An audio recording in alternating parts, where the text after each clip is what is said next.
Yeah, it's exciting. I mean, I thought I had a pretty good chance of it in Vegas.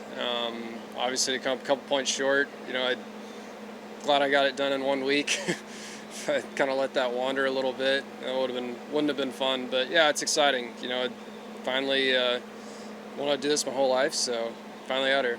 What does it mean that you only needed to use one sponsoring invite, and otherwise it would be in the top 10? Is that pretty gratifying to have pretty much earned it in this way? Yeah, I mean it helps. With the U.S. Open, with the Corn Ferry guys getting that spot, that was really the big key. Just getting me a start in the Open, and I played well and just strung it all together. But really, like I said, having that chance to play in the Open and obviously more points and obviously a great experience on top of that with the best players in the world. So it only gave me more confidence.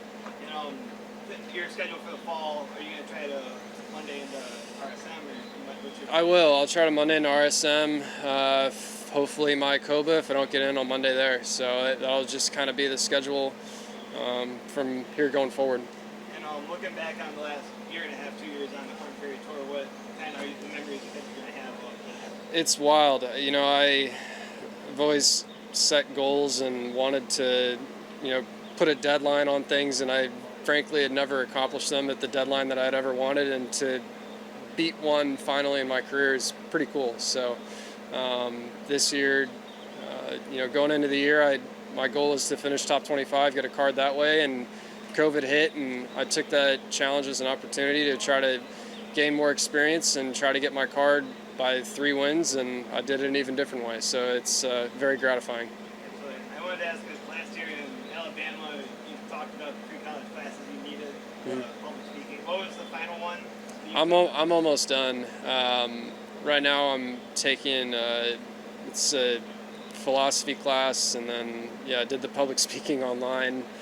And then I'm taking another psychology class, so I'm almost done. And I made a promise to my parents I'd get it done. So even though I've got a pretty good job now, I made a promise I won't break it.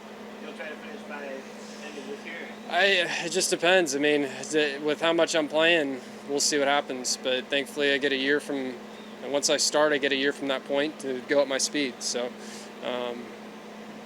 I'll get it done. And 2 years ago, you missed the first stage. It's kind of looking back at that. How were you able to keep from getting discouraged? Just stick to the process. Josh Gregory gave me a really great practice routine, and I try to stick to it every day. Even playing in the Monday qualifiers and maybe missing a couple and shooting good rounds, it's easy to get discouraged, but I used them as a good chance to get better, and just day in, day out, try to get better. Every tournament round I play, just progress. So it's nice to see 2.5-year process pay off. Now, your roommate Davis, he's 1 win away. You're going to be rooting for him early next year? Yeah, I hope I get to see that goofball as much as I can. I love playing with him. He's going to be here sooner than we think. I wouldn't be surprised if he does what I do by Monday. I might Monday into a couple and do some damage that way, or like I said, knowing him, he might win Exuma first one of the year. So I'll see him real soon.